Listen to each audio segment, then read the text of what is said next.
তো বন্ধুরা, আপনাদের সবাইকে আরেকটি ভিডিওতে স্বাগত।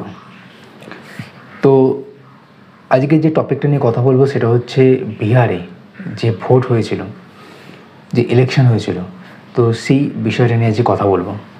আর ভিডিওটা বেশি বড় হবে না, 3 থেকে 4 মিনিটের মধ্যেই হবে। আমি শুধু এটুকু বলতে চাইছি, বিহারে ভোট হয়েছে এবং রেজাল্টও বেরিয়ে গেছে, কারা জিতেছে সেটাও আমরা জানি। তো প্রথমত এই জিনিসটা, এই কনসেপ্টটা মাথার মধ্যে রাখবেন, আমরা হচ্ছি পাবলিক। সেকেন্ড কথা হচ্ছে আমরা হচ্ছি নিডি। আর থার্ড কথা হচ্ছে আমাদেরকে দিতে হবে ভোট। আর চতুর্থ কথা হচ্ছে কারা ভোট নেবে, যারা ভোটে দাঁড়াবে। তো এখানে মেন পয়েন্ট হচ্ছে আজকালকার পাবলিকরা এটা দেখে না যে কোন নেতা ভালো বা কোন নেতা খারাপ, বা তারা আদৌ পাবলিকের জন্য কোনো কাজ করবে কিনা। পাবলিক মানে আমরা শুধু এটা দেখি যে একে জিতিয়ে আমার পকেটে কোনো টাকা পয়সা ঢুকবে কিনা। কারণ আমরা হচ্ছে নিডি। আর আমরা নিডি কেন? কারণ যাদেরকে আমরা জেতাই তারাই এমন সিস্টেম বানিয়ে রাখে যাতে আমরা অলওয়েজ নিডি থাকি। আর সেই সুযোগটাকেই এরা ভোটের সময় কাজে লাগায়। প্রত্যেকের খাতায় অ্যাকাউন্টে 10,000 করে ঢুকে যাবে, 5,000 করে ঢুকে যাবে, 6,000 করে ঢুকে যাবে।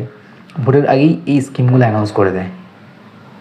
আর আমরা সেটাকে লুপে নিই এবং তাদেরকে ভোট দিয়ে দিই। কারণ হচ্ছে আমরা নিডি। আর আমরা নিডি ইচ্ছাকৃত না, আমাদেরকে বানানো হয়েছে। মানে সিস্টেমটা এমন করে দিয়েছে, পরিস্থিতি এমন তৈরি করে দিয়েছে যাতে আমরা অলওয়েজ নিডির মধ্যেই থাকি, যাতে ওরা এই সুযোগটাকে কাজে লাগিয়ে প্রতি 5 বছর অন্তর অন্তর এরা ভোটে জিতে যেতে পারে স্কিম চালু করে।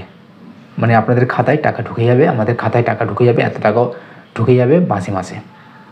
আর অবভিয়াসলি আমরা তাদেরকেই ভোট দেব যেখানে আমাদের ফায়দা হচ্ছে। রাস্তা তৈরি হোক বা না হোক কোনো যায় আসে না, স্কুল তৈরি হোক বা না হোক কোনো যায় আসে না, কলেজ তৈরি হোক বা না হোক কোনো যায় আসে না। যেসব সরকারি স্কুল তৈরি হয়ে রয়েছে সেগুলো আদৌ এডুকেশন লেভেলটাকে ভালো করা হোক, কারোর কোনো যায় আসে না। কারণ পেটে খাবার পড়ছে না, আর আমরা এইসব নিয়ে কেন ভাবতে যাব? আগে তো পেটে খাবার পড়তে হবে, তাহলে তো শরীরটা চলবে। আর শরীরে যদি না চলে তো এইসব নিয়ে ভাবার তো কোনো প্রশ্নই ওঠে না। তো আমাদেরকে পাবলিককে এমন পজিশানে করে রেখে দিয়েছে যারা গভর্নমেন্টে রয়েছে যে আমরা সবসময় ভোকার্ত থাকি, খিদেতে থাকি, খিদে মেটানোর জন্য চেষ্টা করতে থাকি। ওরা এরকমভাবে তৈরি করে রেখেছে, করে রেখে ভোটের সময় এটাকে ওরা কাজে লাগাচ্ছে। জাস্ট এটাই বলতে চাইছি।